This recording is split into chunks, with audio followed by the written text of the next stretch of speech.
Why was McCoy afraid of McGann? Because McGann hurt Eccleston.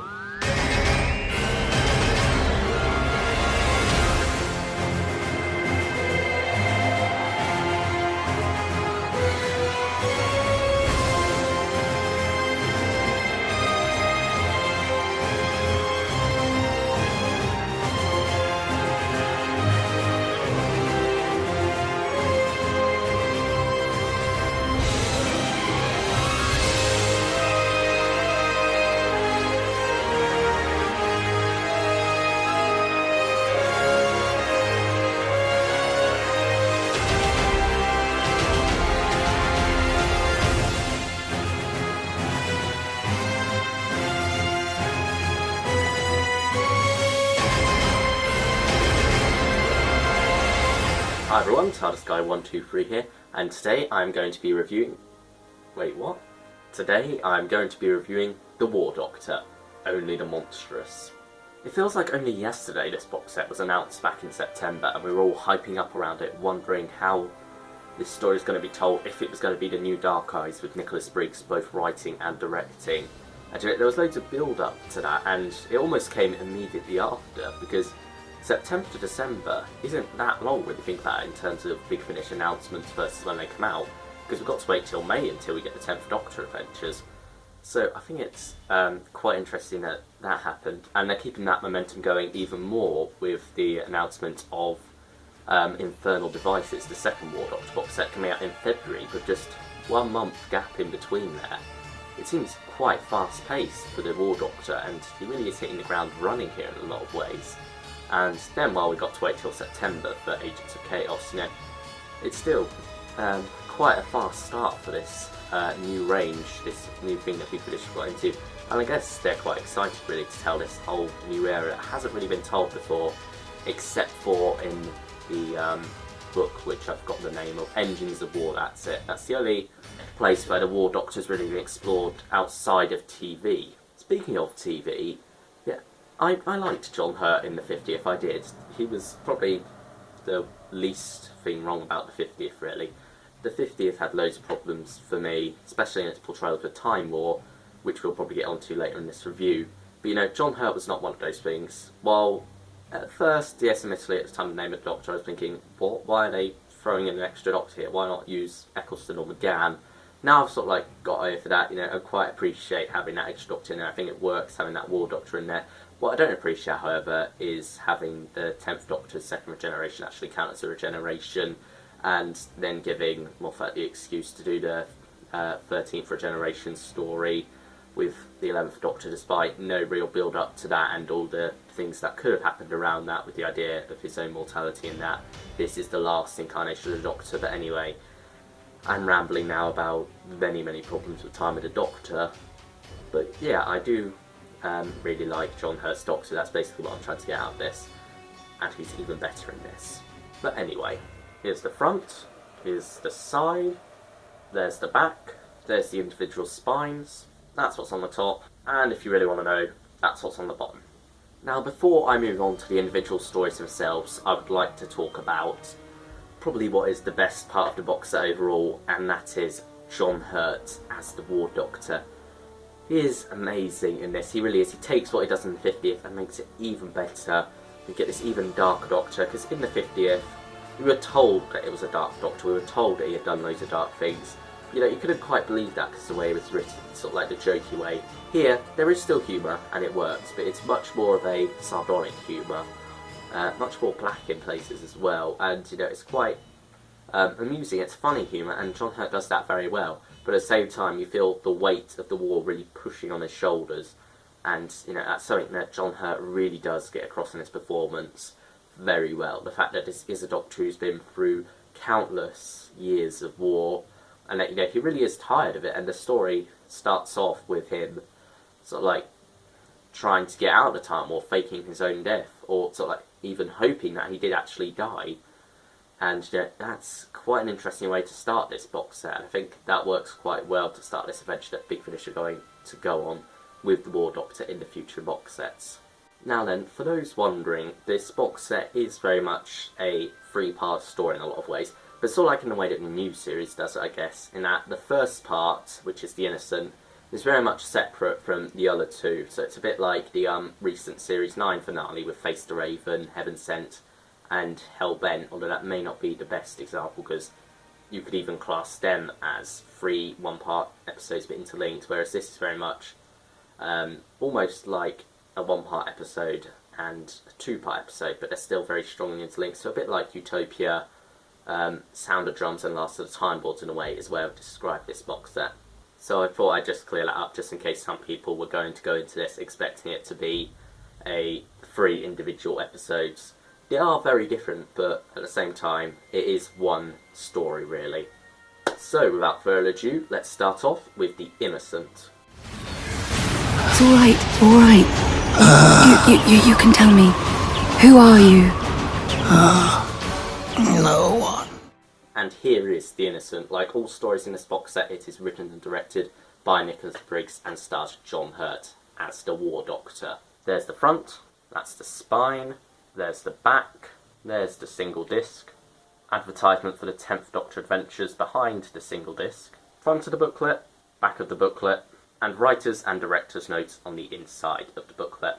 Now for my thoughts on The Innocent. For those who are expecting an action-packed start for the War Doctor's adventures at Big Finish, you do get that for about the first 5 minutes of this story. Then it sort of like goes on a bit of a tangent and goes into this story of the Doctor very much recovering from an attack at the start of this story, and it's very much a character piece between him and another character played by Lucy Briggs-Owen, who is credited simply as the handmaid, and I won't reveal who she actually is, but it's a wonderful character piece between them two, it really is, and there are some wonderful moments between their characters in this story, and, while there is very much a threat that's very much in the background, and while sometimes that would annoy me, I don't mind it here, because what is in the foreground is this beautiful character piece between these two wonderful characters. And while admittedly I was taken aback a bit at first, and I was a bit confused by these flashbacks that kept coming in while the Doctor was asleep, and I'm still confused by them. I don't exactly see their place in the story, yet they do show sort of like some of the Doctor's darkness, what he's done in the past. At the same time, they don't really fit in this story, I don't think. They just sort of like feel like they're there and that's it, and if you don't pay attention to them too much, it's really easy to lose track, and they do sort of like take you out of the main story as well. So they're quite odd in my opinion, and they're probably the one thing I found that were bad about that episode. The episode does also have some other things going on in the background, which I didn't get at the time, but then on a second listen I realised how they played into the second 2 parts and how that works. That was quite nice, how this story very much has stuff going on in the background which lead into the second 2 parts, and it's nice to have that here rather than tacked onto the start there, because then it would just feel like exposition just to sort of like set up. And while admittedly it does kind of feel like that a bit here as well, it does sort of like break off a bit and allow you to take a break from this very in-depth character piece. Just to have these little snippets of what's going on at the Time War, the political climate of the Time Lords and whatnot, and why the Doctor is needed back with them, and what this mission they want him to go on will be. But more about the mission in the Thousand Worlds, because here it's very much the Doctor just taking a break from the war, and sort of like shows that in another time he could have taken this person, the handmaid, on as his companion. And, there are some wonderful character moments between them. And then there's a scene with the boat, which is on the cover there. There's a wonderful scene between those two, which, is not sad or anything like that. It's beautiful. And, it's one of those things that can bring tears to your eyes. And it's amazing because these are 2 characters that we hardly know, really. Well, we know the Doctor, but we don't really know this incarnation that well. We saw him for about 75 minutes, if even that, in the Day of the Doctor. And that's about it. That's all we really know about his incarnation. And here, it's very nice. I think it was a very smart choice by Nicholas Briggs to start this off by getting to know the War Doctor, so that then, when we move into these big action-heavy episodes, we actually know what's at stake. We feel for him a lot more during these moments, because we get to know him here and what he's like. And there are some wonderful bits of humour here as well, and sort of like, you very much get to see what this Doctor's sense of humour is like, and how much more bitter he is. and you also get to see how badly he reacts when someone says his name. He is a Doctor who does not want to be called the Doctor. He calls himself no one. He says he has no name. He doesn't want to tell people his name. And that's quite strong, really. And then when other Time Lords say his name, he can get very angry. And sort of like, you feel that that's coming from the heart. You don't feel like it's just being said. You feel like it is proper anger. He does not want to be called the Doctor because he does not feel he is worthy of being called the Doctor. And that's something that wasn't explored very much in 58, but is very well done here. And it's a theme throughout this box set, him sort of like not being wanted to call the War Doctor. And I can kind of see that it could risk becoming a running joke if, when we get to the 4th box set, he's still going, don't call me the Doctor. I do see that that's a risk, but here, it works. I do love that, and it's a very strong moment for, well, many strong moments for John Hurt in this, and you very much get to see some just wonderful scenes, just beautiful scenes, as I keep saying. This is a beautiful episode. The Innocent, it's just a thing of beauty, really. Well done to Nicholas Briggs on this one. It's a solid 9 out of 10 from me. Now we move on to the Thousand Worlds. The Daleks and the Talians are the same! They fear and hate everything! They destroy civilization wherever they find it! Here's the Thousand Worlds, the middle part of this box set and the part where the action really kicks in. Here is the front, here is the spine, there is the back, that's the disc, advertisement for the Diary of a Song behind the disc, front of the booklet, back of the booklet, and images of the cast on the inside of the booklet. Now this is where the story really gets going. The Innocent has set everything up for us. We know the War Doctor now and his character. We know many of the different characters which will play a part in this story. And now we go behind enemy lines. And of course, by behind enemy lines, I mean on a Dalek-occupied world. And as the title would suggest, it's one of thousands. Now, I want to start off the review of the Thousand Worlds by talking about the Daleks in this story, and their role in the box set as a whole. And speaking of Daleks, watch this. Isn't that amazing? I love this little thing. I don't know why, it's just something amazing. I mean, not a big fan of the 3.75 figures, but there's just something about this one that is great. So great, in fact, that I got him a little friend. Now, the Daleks in this box set are kind of one of the problems I have with it. It's not a big problem, because it's not done too badly, but I do feel that the Daleks aren't really represented that well in this story. They're just sort of like there to stir up the conflict, really. A bit like they can be in some new series episodes. They don't really play much of a role. Ultimately, yeah, they are planning something big and whatnot, but you just don't really get the feeling that the Daleks are actually there, because you don't get that many scenes in between Daleks and Keskans or Time Lords or anything like that, or even Talians. These are words which probably mean nothing to you, but yeah, we don't really get to see that much of the Daleks, unfortunately. And we do have a Dalek Prime, which is nothing special really. It's basically just a different word for Dalek Supreme or Supreme Dalek or whatever. It's just sort of like a Dalek that's there as sort of like the head honcho of the Thousand Worlds. And you don't really get to see that much personality with him. You don't get a character like the Dalek Emperor from the Party of the Ways, or Evil of the Daleks, or something like that, or you don't get a Davros type figure, or even a Dalek Time Controller from the 8th Doctor series. You don't get anything like that. The Dalek Prime is basically just your standard Dalek, really. And, while the Daleks aren't portrayed terribly in this, there is quite a lot of good Dalek action in this, but at the same time, you get the feeling that they're more plot devices just there to be villains to get in the way, to start the story, rather than actual characters for the most part, like they can be in some stories, such as the Daleks is a very good example of that. But anyway, the Thousand Worlds does very much feel like Nicholas Briggs was writing out of the Terry Nation book of how to write Daleks, because he does have a lot of typical Terry Nation stuff in this, and I do like that. It does very much feel like a Terry Nation story in a lot of ways. You have this pipeline that they go along, and you have all these different action pieces. You have a slave world, And yeah, it's very typical Dalek stuff, really, but there's something about it, the way it's told, that feels very much like an action movie. Very interesting, and I like those Terry Nation things where he puts his characters in a very dangerous situation, and Nicholas Briggs has done that here with a certain group of characters, which doesn't even include the Doctor, actually. It's 3 Gallifreyans, Veclin, I've forgotten the Bennis and Arbiton, that was it. Those 3 characters, and it very much makes you feel for them. And I quite like that, how Nicholas Briggs has taken these characters, put them in horrible situations, one after the other, getting in loads of trouble and whatnot. And that's a very good way to make you feel for your characters. And Terry Nation did that a lot. Sort of like the ice volcano in Planet of the Daleks and whatnot. And that's very much taken place here as well. And I think Nicholas Briggs has done wonders with that. Those 3 characters. Now, I will say one thing. Bennis and Arbiton, the 2 males of the group, do very much blur into one for me, unfortunately. And, that's quite a shame, really. They don't have too much individuality between them. They are basically just the same character. They're a double act. And, yeah, they're good characters, but overall, if you sort of like gave me a line from each of them, I wouldn't be able to distinguish which one was which, really.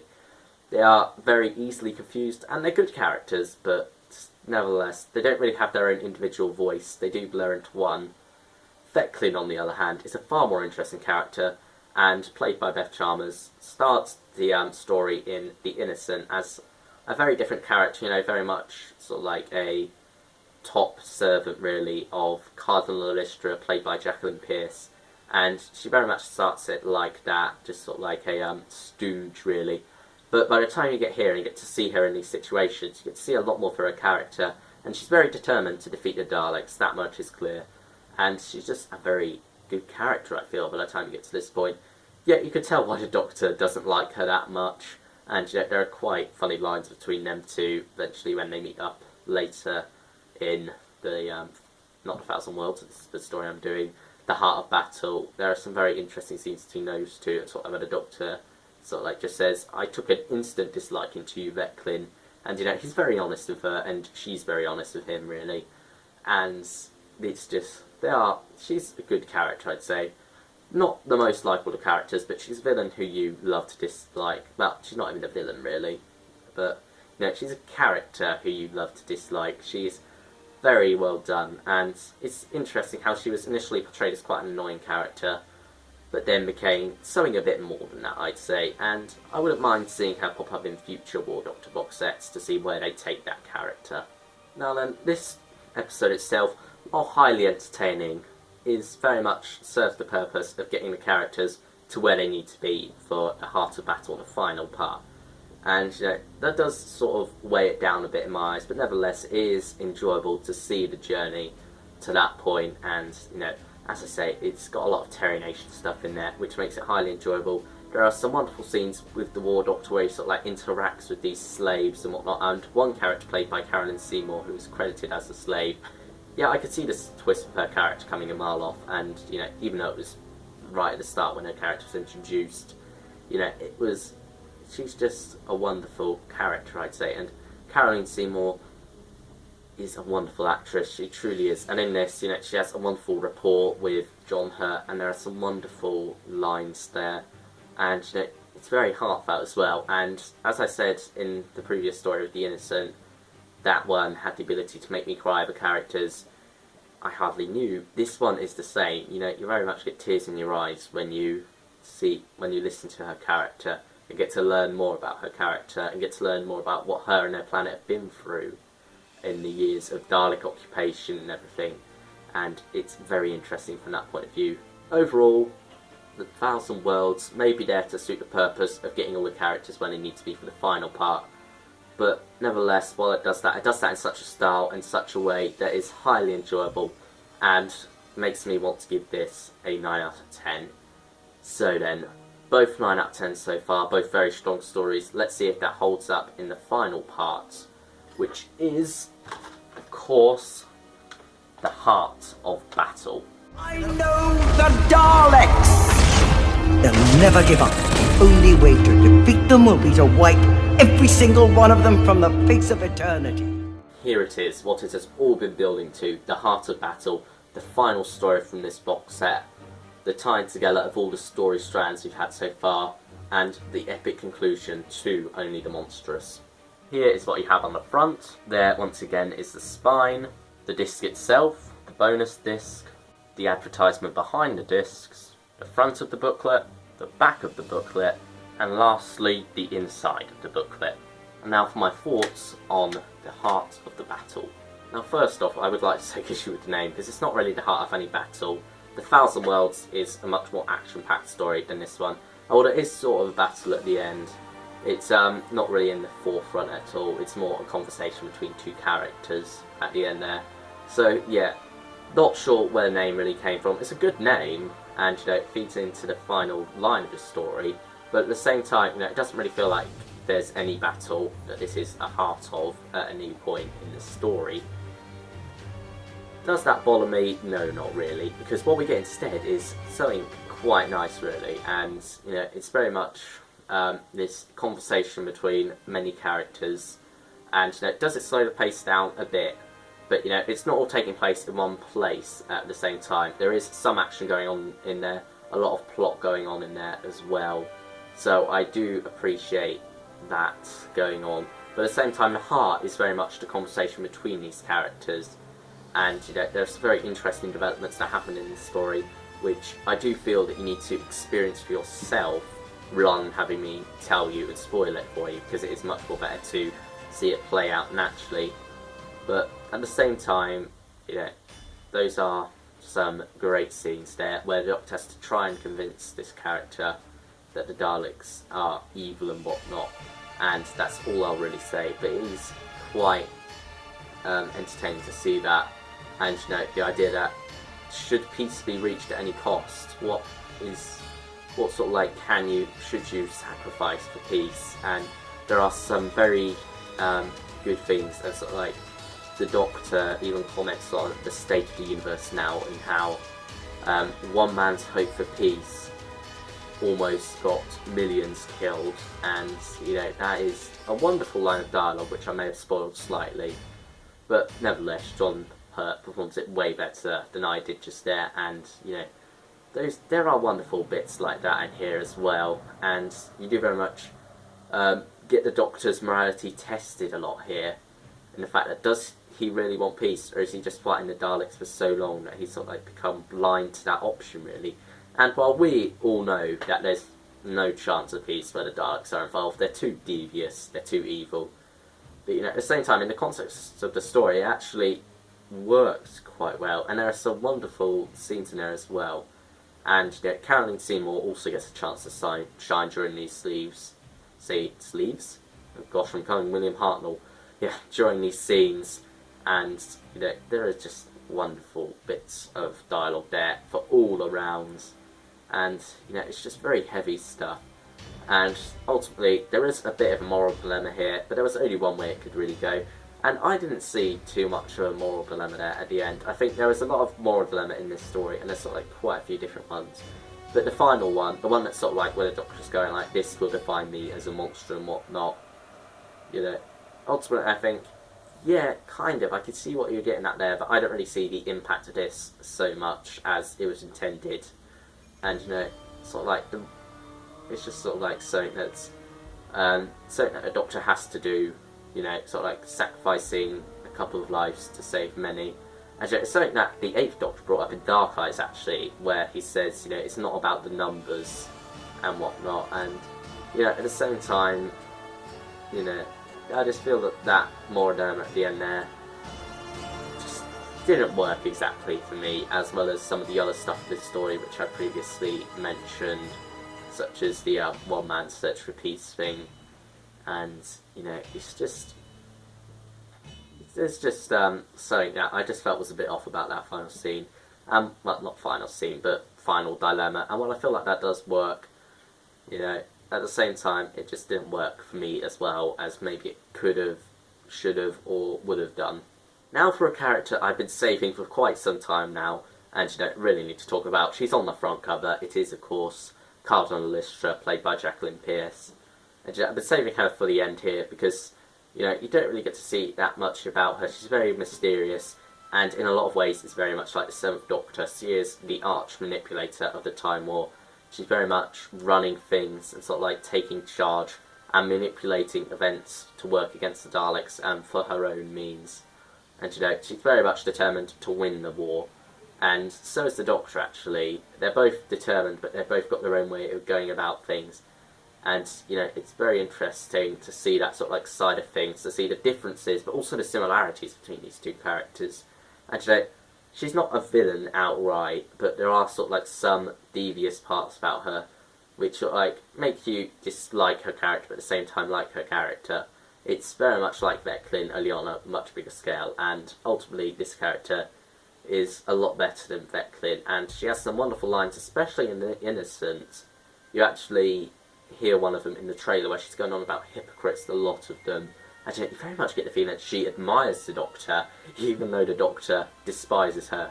She likes the Doctor, you know, she really does, even though most time we'll sort of like see him as a thorn in their side and whatnot for so long. That is what he has been. He's sort of like been an embarrassment to his kind.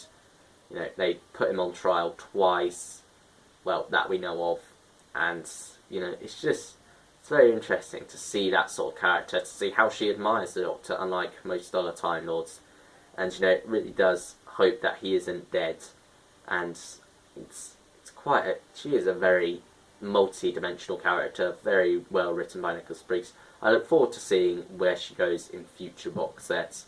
And you know, at the end there, she is very much like the Seventh Doctor was, and very much an arch manipulator. She is splendid. So yeah, the heart of the battle is only going to get an 8 out of 10 from me. It doesn't live up to the other two stories in this box set, but it's still highly enjoyable really, and definitely on the second listen I appreciated it a lot more. And the ending of it does very much feel a bit tacked on, and I was a bit lost on the first listen. On the second listen, it did work much better for me, I feel. It was a very enjoyable story. Not as good as the other two, but not sort of like a letdown of an ending that some of the other box sets have had. And I think it's quite nice that this is only a 3-part story rather than a 4-part one. Because often with the 4-part ones, the endings end up being a bit naff, and also there's that one episode there that often just feels like filler really. This 3-part format has instead cut out that awkward episode and just made things a lot more enjoyable really, in my opinion. Would I like to see this go more in different box sets? I don't know, I feel that some stories do work. I think Doom Coalition is working quite well with the 4-story box sets, but yeah, I feel that it definitely does work for the War Doctor, and I am very much looking forward to Infernal Devices and where that takes us with the War Doctor story, and also in the fact that it seems to be a bit more of a format change in that it does feel like it's going to be 3 individual stories with 3 different writers, and hopefully there will be some link up there though. I don't want it to be entirely sort of like separate, but at the same time I would prefer something a bit different to Only the Monstrous. Not that I didn't like Only the Monstrous in the format, but just that it does sort of like, you know, it needs something fresh, you know, it needs to keep the War Doctor fresh really, and you know, you can't keep doing the same thing all the time. I hope you get what I mean here, but that's just my thoughts. Very much looking forward to what we have to come with the War Doctor in the future. And it's only February really, it's not that long away. By the time you're watching this review, it'll probably be January already. So, yes, I think what I have to say now is Only Monstrous overall is a 9 out of 10 for me. It's a very good story overall. 2 beautiful parts, well, 1 beautiful part, 1 action-packed cool part, and 1 very strong moral dilemma part, which maybe has 1 moral dilemma too many. So then, that is my review of Only the Monstrous. I hope you've enjoyed this review as much as I have making it. Actually, I hope you enjoyed it more than I have making it. It's been quite a pain to make. This is like the 5th take, and I bet I'm going to find something wrong with it and have to do it all over again. But anyway, thank you all for watching, and I will see you all next time. Bye everyone. What's your name? Who are you? Yes? It's all right. It's all right. You can tell me. Who are you? No one. Always remember, in your hearts, the Doctor! I fear the universe is a far more dangerous place without you. I'm afraid I'm dead. Didn't you know? If you want to give me anything, make it peace and quiet. Where are you? Hypocrites. The lot of you. Coordinates unknown! Then, this is it.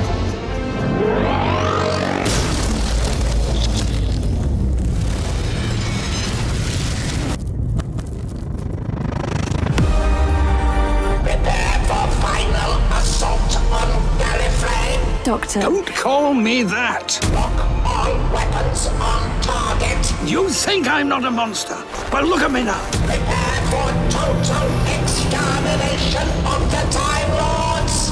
Look at me. See, I'm a monster now, aren't I?